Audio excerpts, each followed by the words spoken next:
Austin Theory just cashed in his Money in the Bank in a very controversial fashion, so we'll see what's going on there. We'll also check out some big topics related to Rhea Ripley and more. Let's start things off with Austin Theory's Money in the Bank cash-in, because, as you probably already know, there's plot holes galore in this cash-in. So let's dive into it. Seth Rollins had an open challenge for the United States title in the main event of Raw. Ollie appeared on screen before the match, but he was taken out by Bobby Lashley.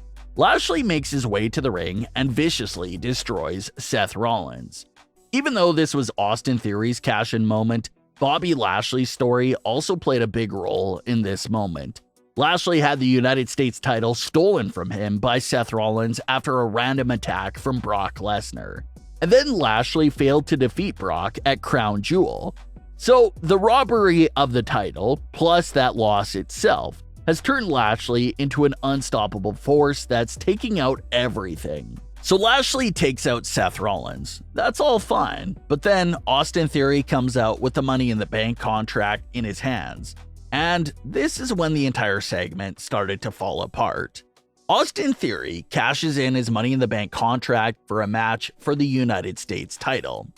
This was the first time ever that the contract was cashed in for a mid-card title, and it shocked everyone because for the longest time WWE has clearly stated that the Money in the Bank contract gives you the opportunity of picking any world title to cash in on. They never made any mention that the contract can actually be used for any title in WWE. That's never been the case. They always clearly stated that the winner had the right to challenge any world champion of their choosing. So this cash-in by Austin Theory basically changed the rules and the entire integrity of the Money in the Bank contract. It's no longer a promised world title match. It appears that you can now cash in on the smallest of WWE titles. And the concept just lacks a lot of logic and makes the character that's cashing in look so unintelligent. Why would you cash in the Money in the Bank contract on a random edition of Raw for the United States title when the same contract could be used by them cashing it in during the main event of WrestleMania for the World Championship? It just doesn't make any sense and doesn't add up. But getting back to the match itself, Theory is about to get a 3 count on Seth Rollins until Lashley comes back out and drags Austin Theory out of the ring. Bobby Lashley attacks him. Theory nearly gets counted out and enters the ring just in time to take a stomp and lose the match to Seth Rollins.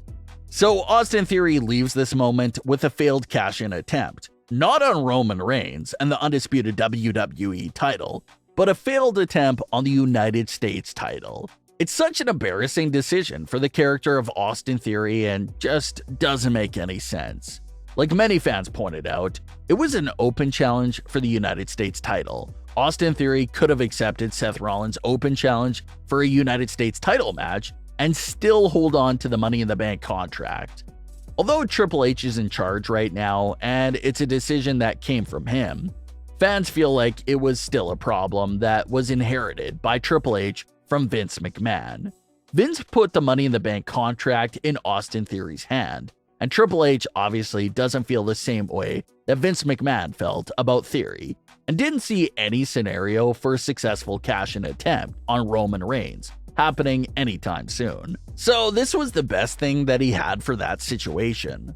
Some fans have been trying to find ways to help this cash-in make sense, storyline-wise. Some fans said that Austin Theory did try and attempt to cash in on Roman Reigns several times, and it always went wrong. Roman Reigns and the Bloodline even laughed and teased Austin Theory several times over the idea of cashing in on Roman. So some fans are saying that maybe that's why Austin Theory gave up on Roman Reigns and tried using it on Seth Rollins and the United States title.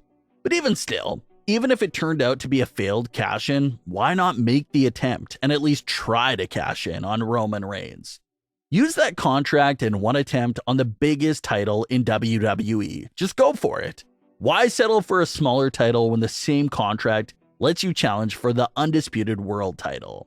That's the question that's making heads spin right now because it doesn't make any sense. Some fans wonder if Austin Theory could get the contract back. There's been a few situations in recent years, like with The Miz, where the contract was given back after a cash-in because of certain circumstances.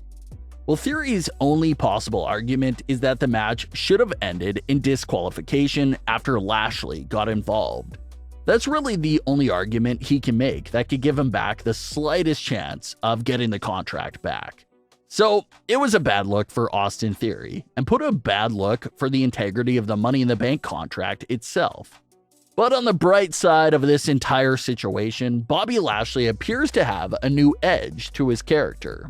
Lashley mentioned how everyone was cheering and was happy when Seth Rollins defeated him for the United States title, and took advantage of the beatdown that Brock Lesnar gave him. But how come when he comes out now and gets revenge on Seth Rollins for that unfair title win from a few weeks ago, he's the bad guy? Lashley said that he doesn't care what anyone thinks anymore and will continue to take out anyone that stands in his way of him getting the United States title back. That's why Lashley prevented Austin Theory from winning. Lashley saw that same situation happen to himself a few weeks ago, and he wasn't going to allow it to happen again and have Theory capitalize off his work. So he stopped him. Bobby Lashley wants Seth Rollins all to himself and to get that United States title back. So with Lashley appearing to slowly transition into a heel, it looks like Seth Rollins may be transitioning into a babyface as well. So a little character swap there between those two superstars heading into this title feud. Then as far as Austin Theory goes, we'll see if he can get the contract back, and if not, we'll see where he goes from there. Rhea Ripley may not be in the title picture right now, but she has remained as a big part of Raw in recent months as a member of the Judgment Day. Even when Rhea wasn't cleared to compete, she was still relevant in many different ways, from the feud with Edge, Dominic's heel turn, and more. And it appears that only bigger things are on the way for Rhea Ripley. We can't forget about what happened at Extreme Rules. Rhea Ripley single-handedly took out Beth Phoenix right in front of Edge. That was such a huge moment and told us this was far from over. Rhea has been going around in recent weeks gloating about how she basically killed and ended Beth's career. Rhea wore an armband on Raw that had the name Beth written on it, which was meant to sarcastically pay tribute to Beth Phoenix's career. Then at Crown Jewel was the latest big clue about her eventual meeting with Beth Phoenix. Rhea Ripley styled her hair in Beth's exact same hairstyle and said that she was paying tribute to the late great Beth Phoenix, once again implying that Beth's career is over and done with. Rhea Ripley had said in the past that Beth Phoenix is her biggest dream match opponent. So considering how much it makes sense given the storyline and now with these non-stop teasers, it looks like Rhea will get her dream match with Beth after all. So be on the lookout for Rhea Ripley versus Beth Phoenix.